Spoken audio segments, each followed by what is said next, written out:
el judaísmo hay muchas ceremonias que conmemoran los momentos especiales dentro de la vida de una persona. Son pautas para entender la edad, la vida que nos rodea y la labor como judíos. Cuando nace un niño, hombre o mujer, se realizan una serie de ritos. En la gran mayoría de ellos se recuerda el pacto que hizo Abraham con Dios y las responsabilidades del individuo como judío.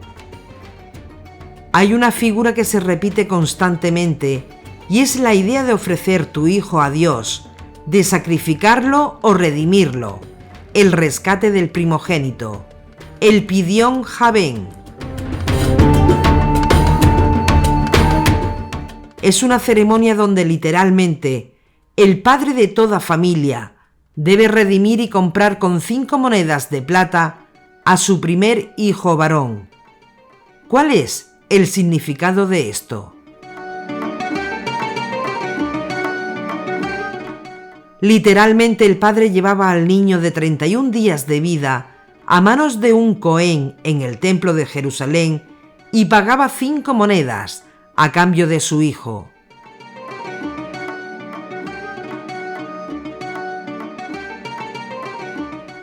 Cuando se cumplieron los días de la purificación de ellos, según la ley de Moisés, llevaron a Yeshua a Jerusalén para presentarle al Señor, como está escrito en la ley del Señor.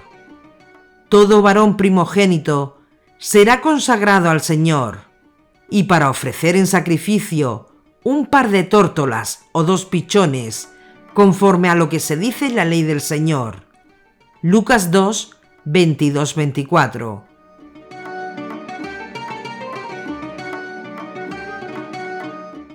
Los primogénitos de todas las familias iban a ser quienes tuvieran el honor de servir a Dios en su casa. Sin embargo, cuando sucedió el error del becerro de oro, los miembros de todas las tribus de Israel, a excepción de una sola, pecaron con el becerro de oro, incluidos entre los que encabezaron la acción varios primogénitos de familias enteras.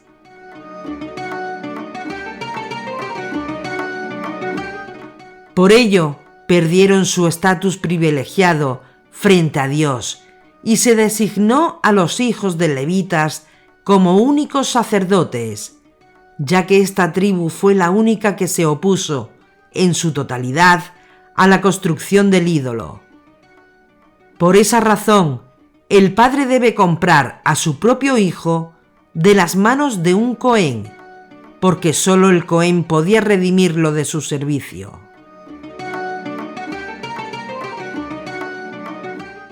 El primogénito es aquel que abre el vientre de la madre. Ello implica que es la primera persona de la familia en continuar el linaje de sus padres. Con su solo nacimiento representa la continuidad del pueblo judío y la vida del mismo. Por ello, recibe tratos especiales, distintos al de sus hermanos, como doble porción en la herencia y responsabilidades que solo él tiene. A diferencia del resto de los hijos, comparte el peso del bienestar familiar, económico y espiritual con sus padres.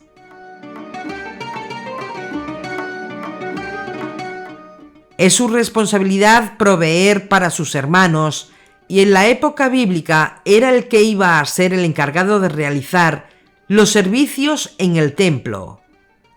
Bajo los ojos de la tradición, al ser él el primero, la educación que recibe marca el estándar moral bajo el cual toda la familia será educada, y por lo mismo se le exige ser un ejemplo de rectitud.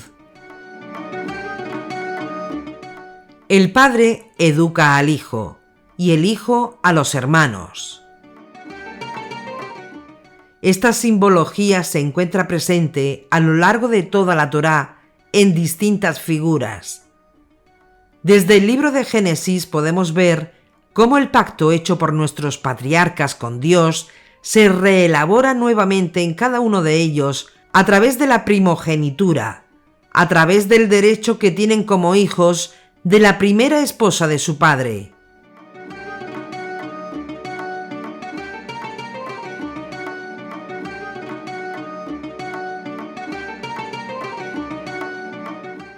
Y tan importante es para Dios la primogenitura que el mismo Jacob no podía heredar directamente de su padre, y por eso tuvo que comprársela a su hermano Esaú, para poder continuar el linaje familiar. Y así como cada patriarca honró el nombre de su padre, estableciendo una mayor conexión con Dios, liderando a su familia y descendencia hacia una nueva fase en Egipto y en el desierto, los primogénitos judíos seguían teniendo esa labor. Cuando Dios sacó a los judíos de Egipto, ordenó a los hijos de Israel redimir a todo primogénito, y habla de este procedimiento como una señal de la salida de Egipto.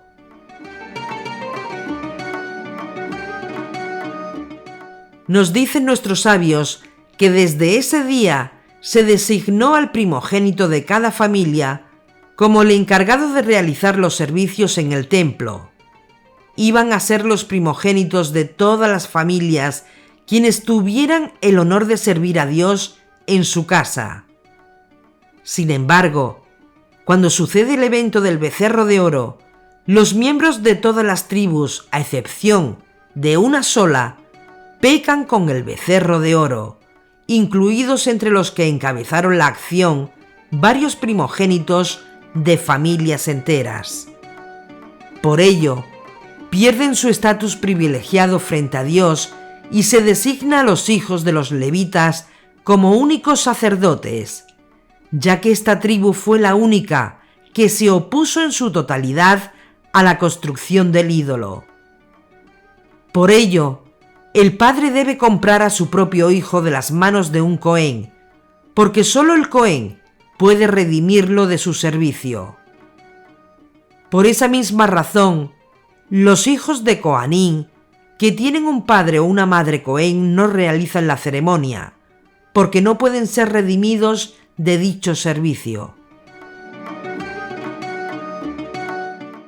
En recuerdo a estos dos eventos se realiza el Pidión Javén. El Pidión Javén de Yeshua fue en el templo de Jerusalén, como la ley demanda de todo hijo primogénito de padre y madre. Cuando se cumplieron los 8 días para circuncidarle, se le dio el nombre de Yeshua.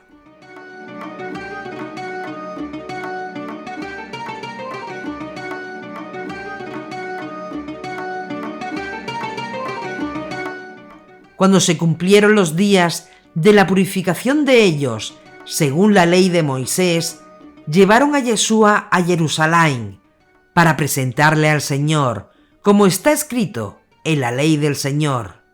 Todo varón primogénito será consagrado al Señor, y para ofrecer en sacrificio un par de tórtolas o 2 pichones, conforme a lo que se dice en la ley del Señor. Lucas 2, 21-24. ¿Qué es, por tanto, la ley del primogénito? Para responder esa pregunta, debemos poner un poco de contexto.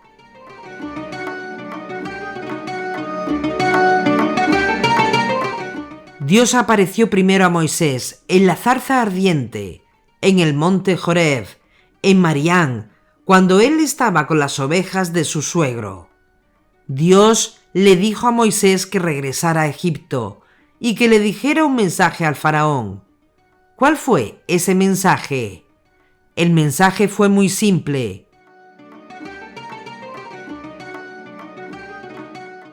Y dirás al faraón: así dice Adonai, Israel es mi hijo, mi primogénito. Yo te he dicho, deja ir a mi hijo para que me dé culto, pero como tú no quieres dejarle partir, mira que yo voy a matar a tu hijo, a tu primogénito. Éxodo 4, 22-23.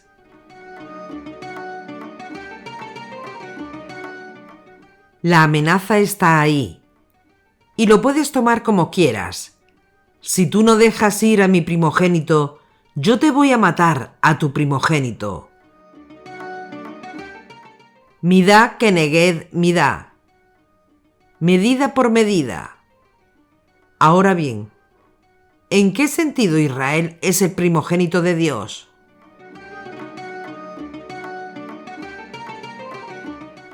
Para empezar, ¿cómo explicamos que Dios tenga hijos?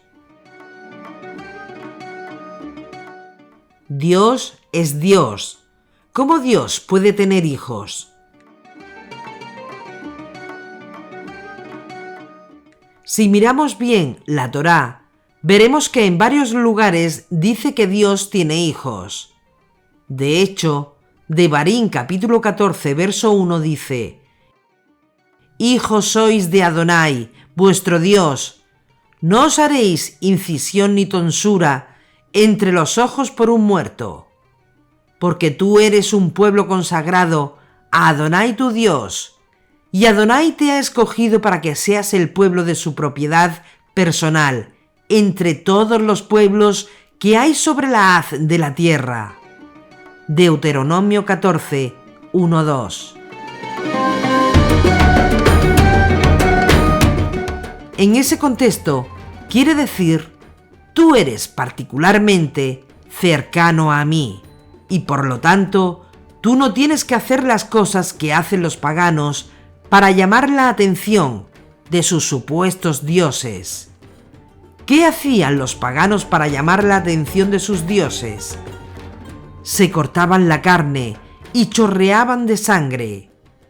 Se automutilaban y autohumillaban, pero el Dios de Israel dijo a Israel que ellos no tenían que hacer eso, porque eran hijos, eran miembros de la familia. Ahora bien, una cosa es decir, tú eres mi hijo, y otra cosa es decir, tú eres mi primogénito.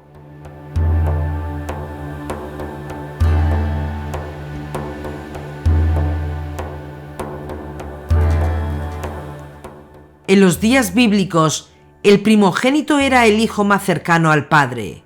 El primogénito era superado exclusivamente por el propio padre, en rango y en poder. Y por eso, en Génesis 49:3, encontramos a Jacob hablando con Rubén, su primogénito biológico.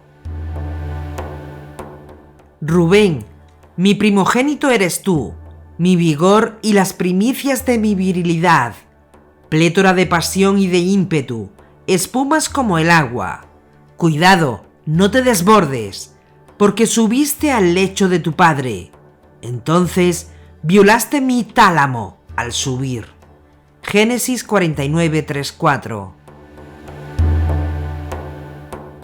La ley del primogénito es tan sagrada en Israel que, ¿qué ocurriría en el supuesto que un padre con dos esposas, una más querida que otra, tenga dos hijos, siendo el primogénito el hijo de la esposa que no ama?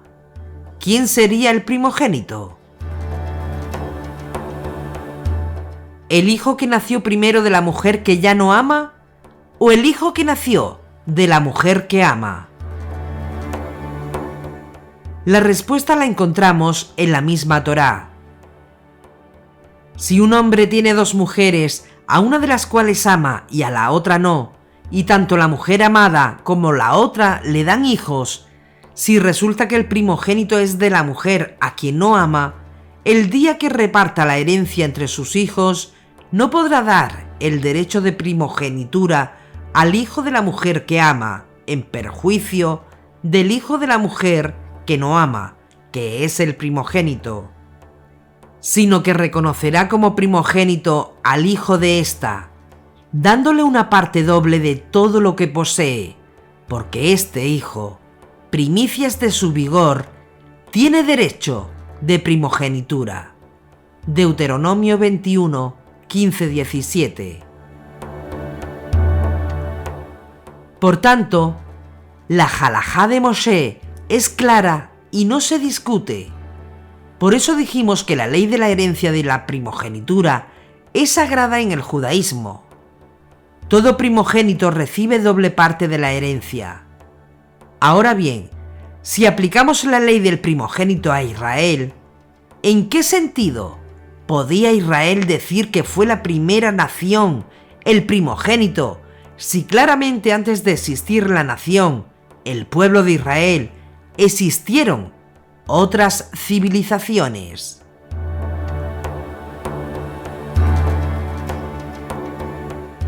Siendo así, que no cualquier individuo merecía ser llamado primogénito de Dios, entonces, según las leyes de primogenitura y examinando la propia Torá, ¿quién fue el primer hombre y por tanto con derecho a ser llamado el primogénito?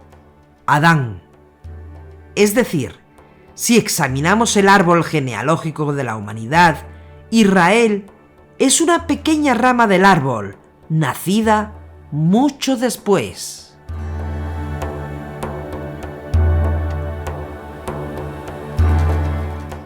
Por supuesto, incluye los predecesores, como son Abraham, Sara y sus hijos. Pero incluye también a Isaac y a Ismael. Incluye a todos los descendientes de Abraham, que nacieron con Sara y la esclava. Incluye a Esav, que fue primogénito de Isaac. Y solo a partir de entonces, después que se mencionan esas generaciones, Jacob, con sus 4 esposas, nacen las 12 tribus de Israel. Entonces, hubo muchos primogénitos antes de la llegada de Israel al mundo. Y basado en la ley de la primogenitura, ¿con qué derecho se puede llamar a esa rama pequeña Israel, primogénito de Dios? ¿Sobre qué base? Esta pregunta no es nueva. Esta pregunta rompió la cabeza de muchos sabios de Israel.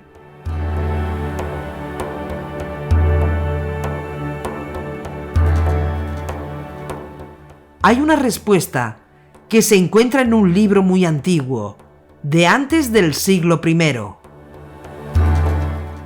En ese libro se da una respuesta a esta pregunta. Ese libro dice que una solución está en el hecho de que Israel estuvo primero en la mente de Dios antes de crear al mundo.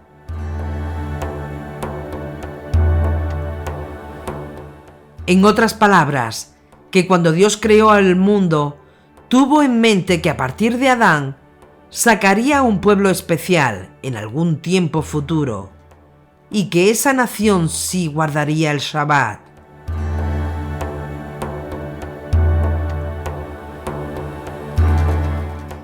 Esa nación sí santificaría el nombre del Eterno, protegiendo al Shabbat. Y aunque el Shabbat estaba distante en el tiempo, para que esa nación lo santificara de esa forma, el hecho de que Dios concibió a Israel la primera semana de la creación, de acuerdo con esta interpretación del libro de Jubileos, entonces, la razón por la cual Israel podría considerarse como primogénito es precisamente porque antes de Adán estuvo en la mente de Dios.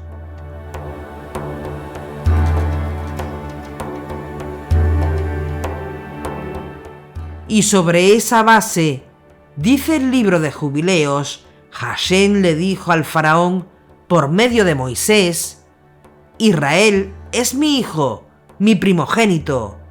Yo te he dicho, deja ir a mi hijo para que me dé culto. Pero como tú no quieres dejarle partir, mira que yo voy a matar a tu hijo, a tu primogénito.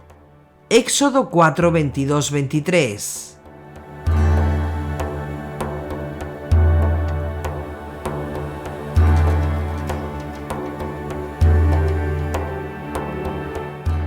Otra explicación es la siguiente. Israel no es el primogénito, pero adquirió ese estatus más adelante. En otras palabras, Israel pasó a ser primogénito, adquirió la primogenitura porque fue el único pueblo del mundo que estuvo bajo la supervisión inmediata de Dios. Para comprender esto completamente, debemos conocer cómo interpretaban estas cosas en el mundo antiguo. En la antigüedad, el padre tenía mucho cuidado de la educación y formación de solo el primogénito. Y después usaba al primogénito para que él fuera el que educara a sus hermanos. En otras palabras, el padre atendía primero al primogénito, formaba primero al primogénito y después lo usaba como el maestro de la casa. Y todo lo que el primogénito recibía de su padre, él después lo tenía que enseñar a sus hermanos. En ese contexto podrán entender el canto de Moisés en Deuteronomio capítulo 32, cuando dice que Dios Altísimo estaba dividiendo la tierra para las diferentes naciones en el caso de Israel. Él personalmente se hizo cargo de Israel. El canto de Moshe dice: acuérdate de los días de antaño, considera los años de edad en edad, interroga a tu padre, que te cuente, a tus ancianos, que te hablen. Cuando el Altísimo repartió las naciones, cuando distribuyó a los hijos de Adán, fijó las fronteras de los pueblos, según el número de los hijos de Dios, mas la porción de Adonai fue su pueblo, Jacob su parte de heredad. Deuteronomio 32, 7-9. En otras palabras, el gobierno de otras naciones podría ser entregado a cualquier otro cuerpo celeste, y por eso Dios permitió que esas naciones siguieran a otros dioses, como la luna, las estrellas. Porque mientras el resto de las naciones estaban entregadas al paganismo, el Señor tomó a Israel de Egipto, lo sacó de la esclavitud para hacerlo su propio pueblo y le dijo: ahora te voy a instruir, ahora yo te voy a enseñar. Yo soy el que te va a enseñar a leer a ti. Yo soy el que te va a dar estas reglas a ti. Yo soy el que te voy a educar a ti. Y después de que estés educado, yo te voy a mandar para que enseñes al resto de las naciones. Te voy a mandar a que enseñes al resto de mis hijos. Cuando estés educado, te voy a mandar, Israel, para que enseñes a tus hermanos. Y según esta interpretación, este último verso conecta el tiempo de la adquisición de Israel de ese estatus especial en el éxodo de Egipto. En otras palabras, esta primogenitura viene por el éxodo, no antes.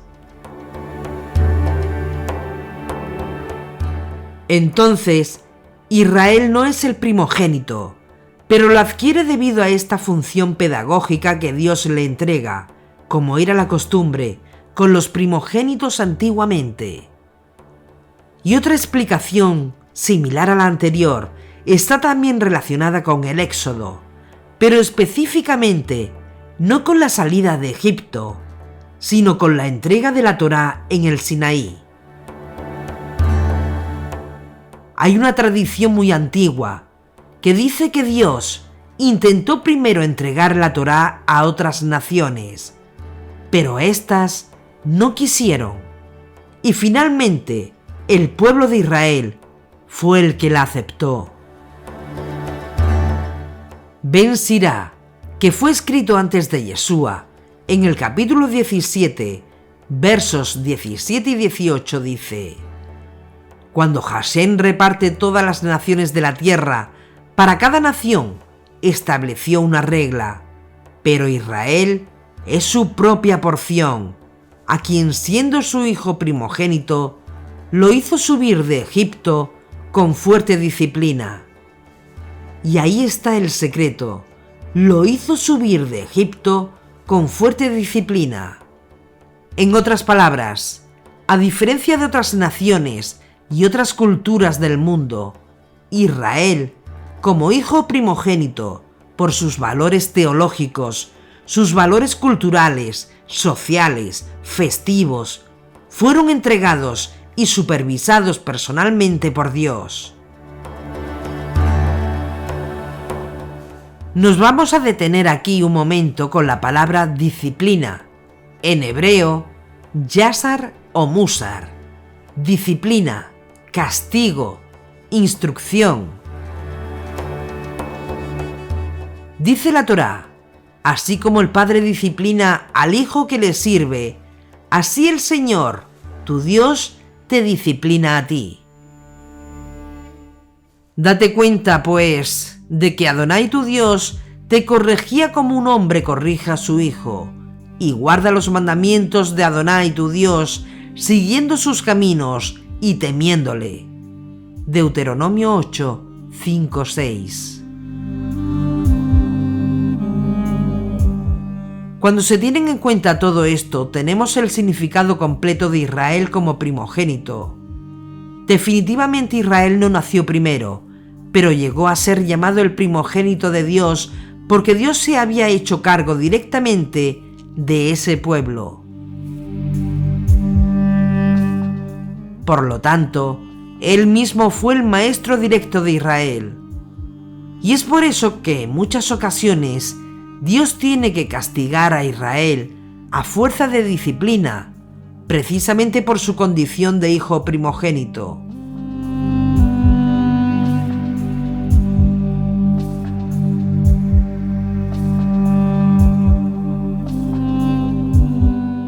Y es por eso que ahora podrán entender por qué Israel es llamada en la Torá mi primogénito, y todas las implicaciones que esto tiene para el mundo. Partiendo de esto, todos los dolores y todos los sufrimientos de Israel, incluyendo los actuales, es parte de ese desarrollo disciplinario del primogénito. La gente habitualmente siempre piensa sobre la primogenitura en la parte bonita. ¿Cuál es esa parte? La parte bonita es doble bendición, doble honor. Además de que el hijo primogénito tiene que ser respetado por sus hermanos como si fuera un padre. De hecho, el mandamiento de honrar al padre y a la madre se aplica también al primogénito, pero primogénito significa también disciplina. Miremos ahora el caso del Mesías. Apliquemos esa ley de la primogenitura al Mesías. ¿Cuál es la función principal del Mesías según la teología judía? ¿Cuál es la obra principal del Mesías según la teología judía a la cual pertenece? Y no a los que la robaron. La obra principal del Mesías es unir lo que está arriba con lo que está abajo para imponer finalmente la edad mesiánica, el reino de Dios y su justicia aquí en la tierra. Y por eso es que la Escritura habla del Mesías como el unificador de todo el proyecto de Hashem. Por eso es que la Escritura habla del Mesías como el padre de la edad mesiánica, porque es Él el que va a introducir en el mundo en la edad mesiánica. Isaías, en el capítulo 9, uno de los nombres que le da al Mesías es Padre Eterno. ¿Qué quiere decir que el Mesías es Padre Eterno? Pero no en la teoría cristiana, sino en el pueblo de Israel, al cual pertenece todo esto. En el pueblo de Israel y en el judaísmo, Padre Eterno se entiende como que el que inicia. Es llamado Padre, y presten atención, porque es posible que se encuentren con muchos atrevidos y yermos que dicen: ¿veis? Ahí dice que el Mesías es el Padre Eterno, poniendo la preposición Él, el Padre Eterno, como les viene en gana. ¿Qué quiere decir esto? ¿Dónde realmente pertenecen todos estos conceptos? En el pueblo de Israel, en el judaísmo, el que inicia una edad es llamado padre. Todo el que inicia una edad es llamado padre. Por ejemplo, en Génesis 4:21 se lee que Jubal o Yubal, flautista, fue el que inventó la flauta y el arpa, y dice que fue padre de todos los que tocan flauta. El nombre de su hermano era Yubal, padre de cuantos tocan la cítara y la flauta. Génesis 4:21. ¿Qué quiere decir? Que Jubal fue el que dio a luz, fue padre, fue iniciador de ese género musical. El padre de... Y fíjense bien, porque hoy en día en algunas culturas, como la española, latina y anglosajona, es usado también. Es decir, son expresiones que usaban y que incluso hoy en día usamos, porque estamos hablando del que inició, del que se le ocurrió ese ritmo. En ese sentido, el Mesías es llamado Padre Eterno, porque Él es el que concibe la edad mesiánica, el que introduce en el mundo la edad mesiánica. Y en ese sentido, el Mesías es llamado primogénito de toda la creación, porque Él es el primogénito de la resurrección, porque Él es el primogénito de Dios Altísimo. Vamos a mirar cómo se presenta dentro de las leyes de la primogenitura en el Nuevo Testamento al Mesías. Por ejemplo, el rabino Saúl, Pablo de Tarso, la carta que escribió a los romanos, capítulo 8, verso 29 dice: Pues a los que de antemano conoció, también los predestinó a reproducir la imagen de su Hijo, para que fuera Él el primogénito entre muchos hermanos. En otra carta, Pablo escribió: Él es imagen de Dios invisible, primogénito de toda la creación. Colosenses 1:15. Él es también la cabeza del cuerpo, de la asamblea. Él es el principio, el primogénito de entre los muertos, para que sea Él el primero en todo. Colosenses 1:18. Y también en otra carta, en la carta a los Hebreos, en el capítulo 1, verso 6, dice: Y nuevamente al introducir a su primogénito en el mundo, dice: Y adórenle todos los ángeles de Dios. Entonces, ¿quién es el primogénito? ¿Israel o el Mesías de Israel?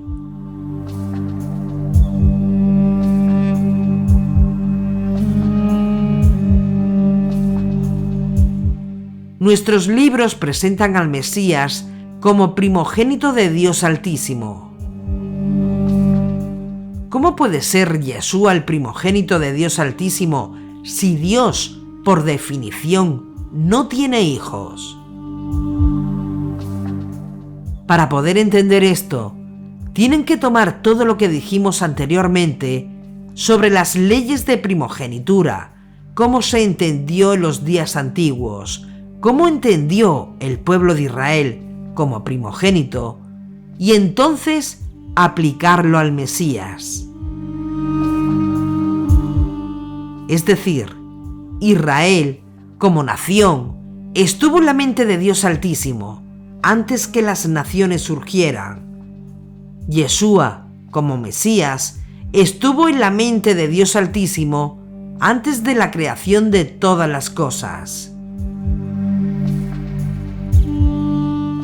Israel gana su estatus de primogénito bajo una fuerte disciplina, porque el Padre, Cuando el hijo es primogénito, es el que toma la responsabilidad por el hijo para enseñarle y disciplinarle. Y presten mucha atención. Yeshua ganó ese estatus de primogénito bajo un fuerte proceso de disciplina.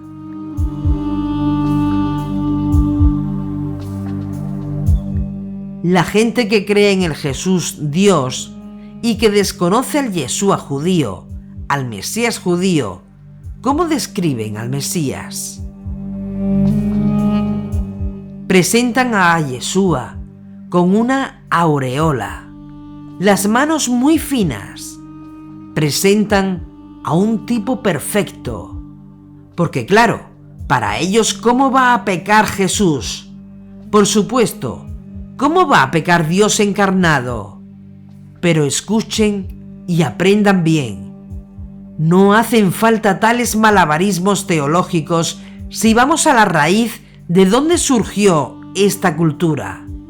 No podemos ir al lobo para que nos explique cómo berrea un cordero. Pero ese Jesús romano perfecto no es el verdadero e histórico Yeshua judío. El Mesías judío no es así, no tiene nada que ver. Yeshua, el que después de su muerte fue el Mesías judío, fue disciplinado, corregido, educado y enseñado aquí en la tierra por Dios Altísimo. Y sobre esto mismo, el rabino Pablo dijo: cuando el Mesías estaba en la tierra, con voz fuerte y muchas lágrimas, ofreció ruegos y súplicas a Dios, quien podía librarlo de la muerte. Y Dios escuchó sus oraciones en virtud de su ferviente deseo de obedecer a Dios. Aún Yeshua, siendo hijo de Dios, es decir, ungido de Dios, rey de Israel, tuvo que aprender por medio del sufrimiento lo que es la obediencia.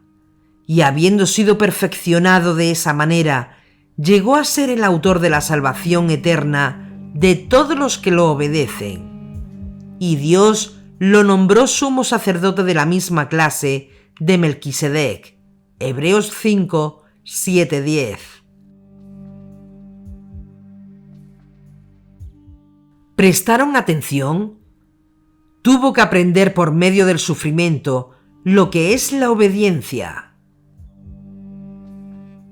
Olvídense de esa falsa teoría que dice que Jesús nació obediente. Que vino o que nació programado para obedecer y que por eso nunca se equivocó en nada. Pero escuchen bien, ese Mesías, interpretado así, no sirve para nada, ni para limpiar nuestros zapatos. Porque, como Mesías, puede ser un modelo para el mundo si él se enfrentó con problemas, los superó porque tenía poder o estaba programado para hacerlo. ¿Cómo se siente un niño que en el último partido de su liga, jugando al fútbol y perdiendo en contra, tira a portería y gana el partido y el campeonato en los últimos segundos? Ese niño se siente como una estrella y admirado por sus compañeros de vestuario, porque por él fue quien marcó el gol clave para que su equipo ganara el campeonato. Al otro día, durante el festejo, se le acerca un rival contrario y ante la euforia de ese chico por haber ganado le dice: «Bájate de esa nube porque te dejamos ganar». El chico le dice al rival: «¿Cómo que nos dejaron ganar?». El rival le dice: «Mira lo que tengo aquí», mientras le muestra un cheque de su padre y le dice: «Tu padre nos pagó a todo mi equipo para que os dejáramos ganar y que tú marcaras un gol para que tú fueses la estrella». ¿Cómo piensan que se siente ese niño después de conocer eso? ¿Cómo puede sentirse un niño al saber que su padre amañó el partido y que no ganaron por su talento. Ese niño se siente totalmente desmoralizado. Es más, lo que demuestra es que el padre del niño es un estafador, un tramposo, un farsante y un timador. Además de mostrar un ego impresionante. Y ahora, el que haya escuchado, entienda.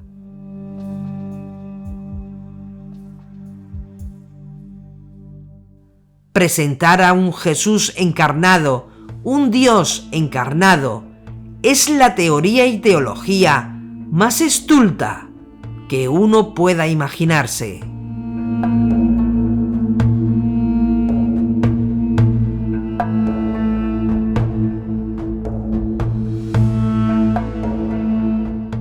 Porque si analizan y lo analizan bien, toda la salvación sería un engaño, una farsa, una estafa, un fraude. Yeshua no triunfó porque estuvo diseñado para triunfar sin poder equivocarse, o que eventualmente se despojó de su poder para ser tentado un rato en el desierto. En otras palabras, los años de vida de Yeshua en esta tierra no fueron un teatro montado por Dios. Yeshua tuvo padre humano, tuvo madre humana. Yeshua luchó y se enfrentó de verdad con todos los mismos problemas y todas las mismas cosas que todo ser humano, como tú y como yo. ¿Cuál fue la diferencia? En que todo ese proceso de batallas y luchas que todos llevamos dentro, Él nunca cometió el más mínimo desliz con los mandamientos de Dios que Él tenía que cumplir. Y por eso nos sirve de punto de referencia confiable. Y por eso hay mérito a nuestro favor en lo que Él hizo por nosotros. En la época cuando estuvo entre nosotros, ofreció ruegos y súplicas a Dios, quien podía librarlo de la muerte. Lloró lágrimas, y no lágrimas de cocodrilo, sino lágrimas de sangre. Porque Él fue un hombre como todos nosotros, nada de un Dios encarnado, porque si no, todo esto sería un teatro. Aún Yeshua, siendo hijo de Dios, es decir, primogénito, destinado a ungido de Dios, Rey de Israel, tuvo que aprender por medio del sufrimiento lo que es la obediencia. ¿Quién fue su instructor? ¿Quién fue el que se preocupó de que Yeshua se purificara y se elevara? Y habiendo sido perfeccionado de esa manera, llegó a ser el autor de la salvación eterna de todos los que lo obedecen. Es decir, fue Padre eterno, autor de toda la salvación, para todos los que obedecen la Torá bajo sus principios. Y por eso fue declarado sumo sacerdote del templo futuro de la edad mesiánica, según la orden de Melquisedec.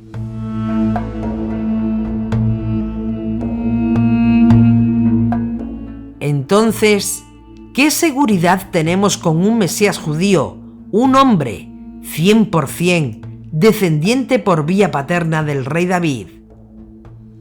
Tenemos delante al agente perfecto, el agente perfecto por medio de quien nosotros podemos recibir la instrucción apropiada y la manera de cómo debemos obedecer los mandamientos de Dios. Y usando esa metáfora, ¿a quién es a quien el Padre prepara y educa? Al primogénito. Y después, ¿cuál es la función del primogénito? Educar al resto de los hijos.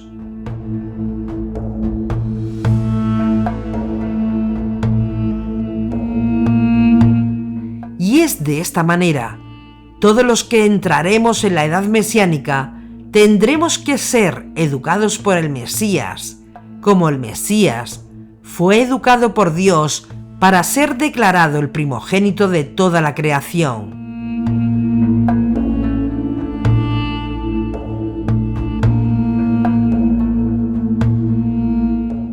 Vamos a poner una analogía para que comprendan todo esto.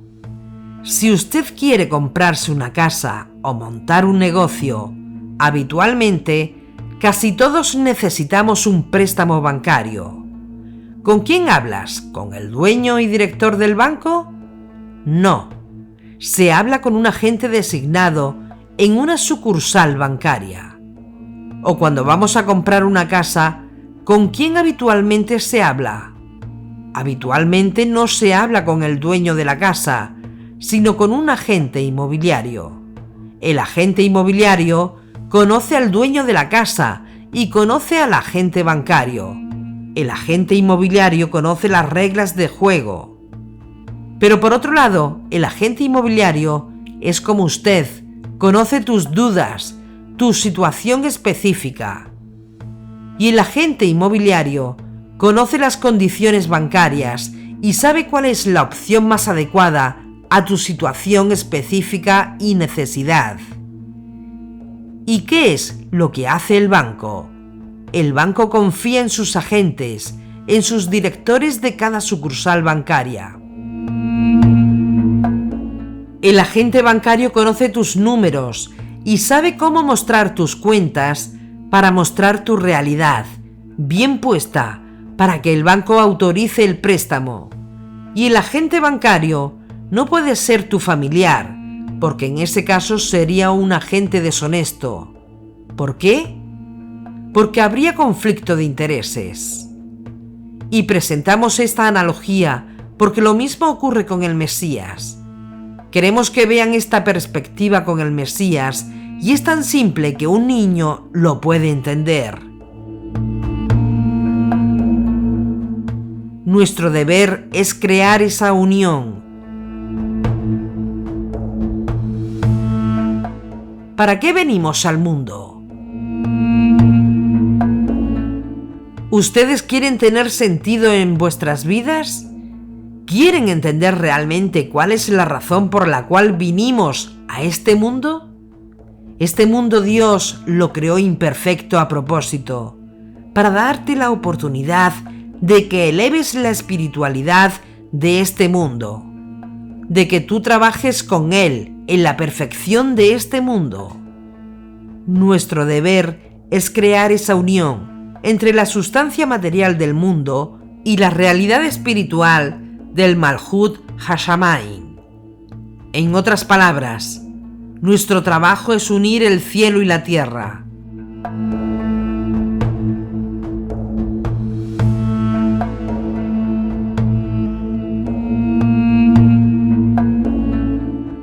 Y se nos ha confiado a nosotros, la humanidad, esta misión espectacular de perfeccionar este mundo, atrayendo espiritualidad, trayendo luz al mundo. ¿Y cómo logramos esto? Lo logramos a través de la observancia de los mandamientos, no creyendo en una fe muerta sin mandamientos. No hay otra. Es a través de la observancia de los mandamientos para crear ese puente entre ese abismo que hay entre la divinidad, lo que está arriba, de la humanidad, lo que está abajo. Cada vez que nos ocupamos del acto físico de cumplir un mandamiento, tú estás atrayendo luz a este mundo. Y nadie más que nosotros, los humanos, pueden hacer este trabajo aquí abajo, porque los demás seres que existen tienen conflicto de intereses. No pueden. Los ángeles no podrían hacer esto porque habría conflicto de intereses. Los demonios, mucho menos. Entonces, ¿a quién pone Dios como negociador entre ambas partes? Y Dios mismo no puede ser, porque Él representa a una de las partes. ¿A quién pone Dios de negociador? A nosotros, a los humanos, a un humano como todos nosotros.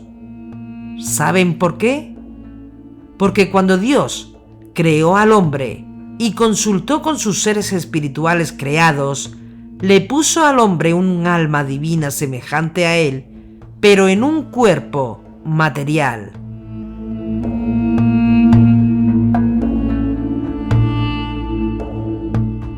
Entonces, el hombre entiende la parte de arriba, porque es un ser espiritual, y entiende la parte de abajo, porque es parte de este mundo. Y esto es algo extraordinario y maravilloso, y que todo ser humano lleva dentro de sí mismo. ¿Por qué? Porque el alma comprende el lenguaje de Dios y el cuerpo entiende el lenguaje de aquí abajo. El hombre es el candidato perfecto para esta tarea. ¿Pero qué ocurrió? El pecado de Adán enredó todo esto. Primero, el pecado de Adán, y segundo, el pecado del becerro de oro. Y entonces, al dañarnos la parte espiritual, nos quedamos solo con lo material. Y por eso es que necesitamos al Mesías, al ungido, al escogido de entre muchos hombres. Porque el Mesías tiene intactas las dos partes. Por un lado, su alma divina, que todos llevamos dentro, nunca fue manchada por el pecado. ¿Por qué? Porque cumplió la Torá. Y por el otro lado, es hijo de padre y madre como todos nosotros.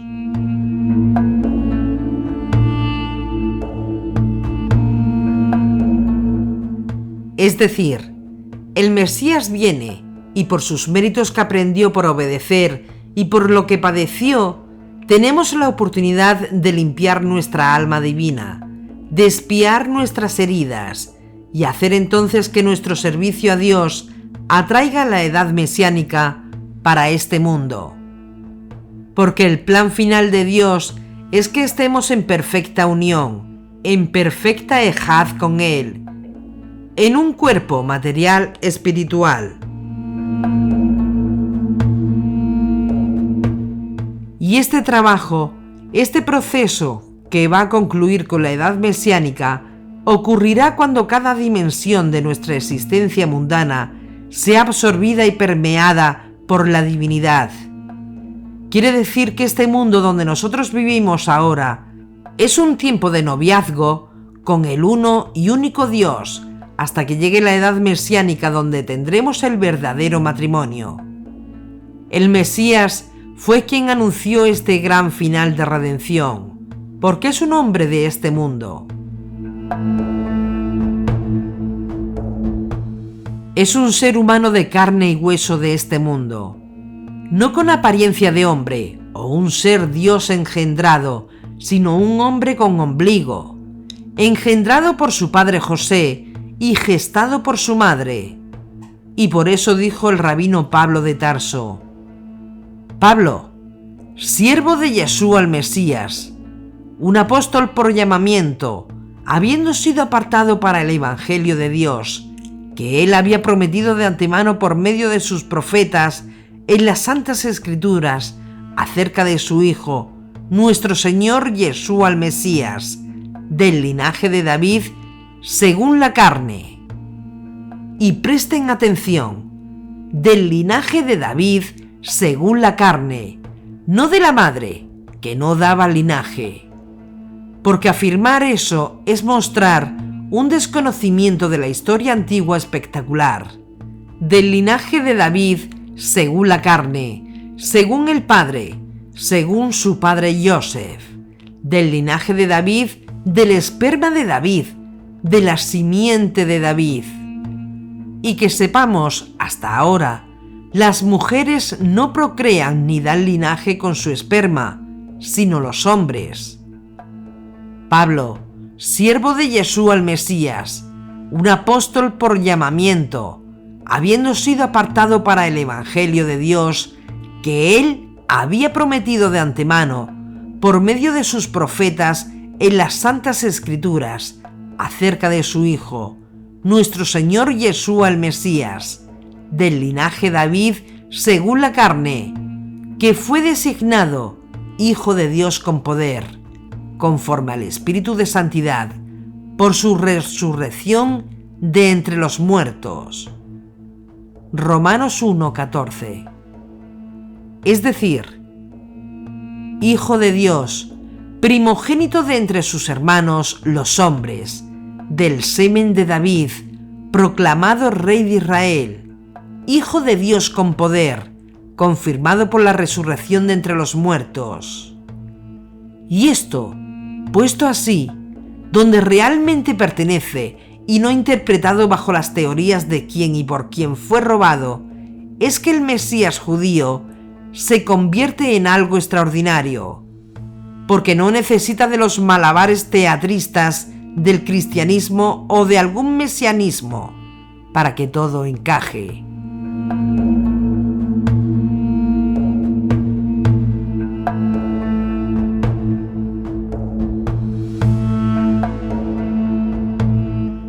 Y por ser declarado el primogénito de Dios, Yeshua fue educado y formado por Dios mismo.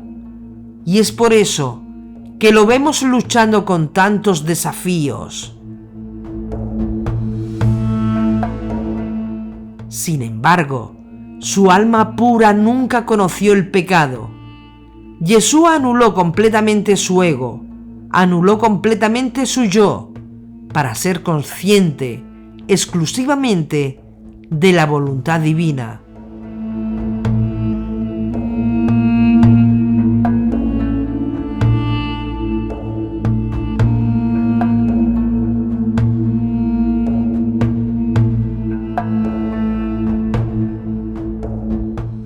Y tenía días que, aunque disfrutaba comiendo y bebiendo vino, otros días no comía nada, previsiblemente para escudriñar y anularse a sí mismo para encontrar respuesta a su vida y misión en este mundo como ser humano.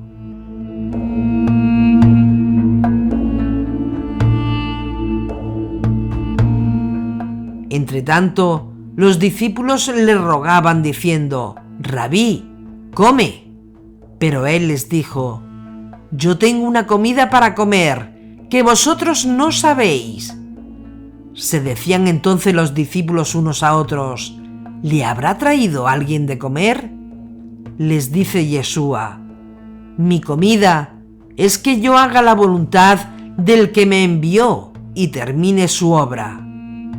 Juan 4, 31-34.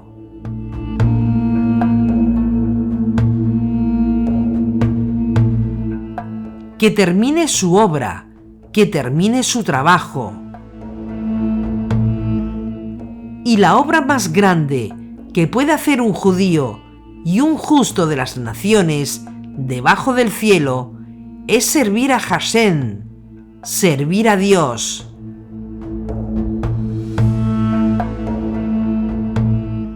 Yeshua se anuló a sí mismo, se hizo obediente a la Torá para hacer la voluntad de nuestro Padre que está en los cielos.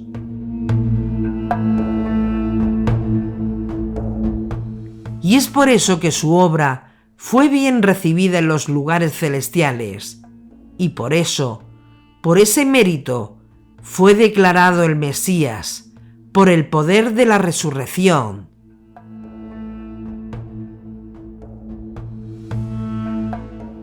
Y poniendo todo donde realmente corresponde, podrán ahora entender por qué Israel es llamado mi primogénito, y por qué el Mesías es llamado el primogénito de entre todo Israel.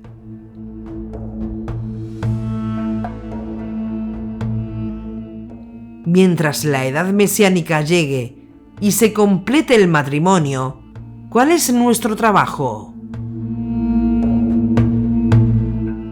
Cumplir las misbot, los mandamientos de Dios, según nos enseña el Espíritu del Mesías en nosotros, para que podamos traer la presencia divina, para poder traer la luz de arriba a este mundo, porque de no ser así, el mundo perecería para siempre, y con ello a todos los hombres.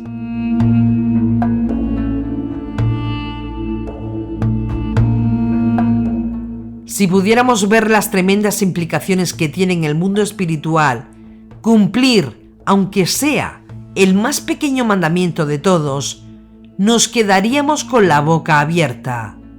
Y por eso Yeshua dijo: por tanto, cualquiera que suprima uno solo de estos mandamientos más pequeños y así enseña a los hombres, muy pequeño será llamado en el reino de los cielos. Pero cualquiera que los practique y enseñe, éste será llamado grande en el reino de los cielos. Porque os digo que si vuestra justicia no fuera mayor que la de los escribas y fariseos, de ningún modo entraréis en el reino de los cielos.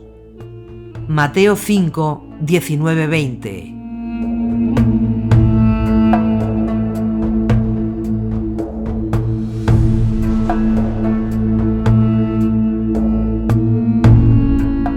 Pero lo contrario también es el caso.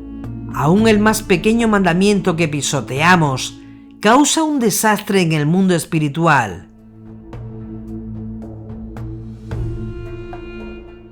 Este mundo no ha sido destruido por la misericordia del uno y único Dios, y por eso mismo debemos cumplir las mitzvot, los mandamientos que cada uno tenga que cumplir en esta tierra.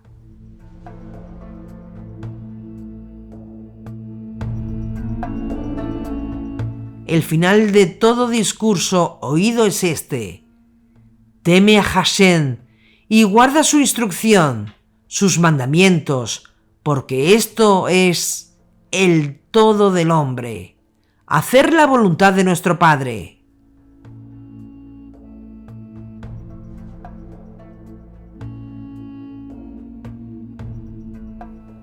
No puedo yo hacer nada de mí mismo. Según oigo, juzgo, y mi juicio es justo, porque no busco mi voluntad, sino la voluntad del que me envió. Juan 5:30.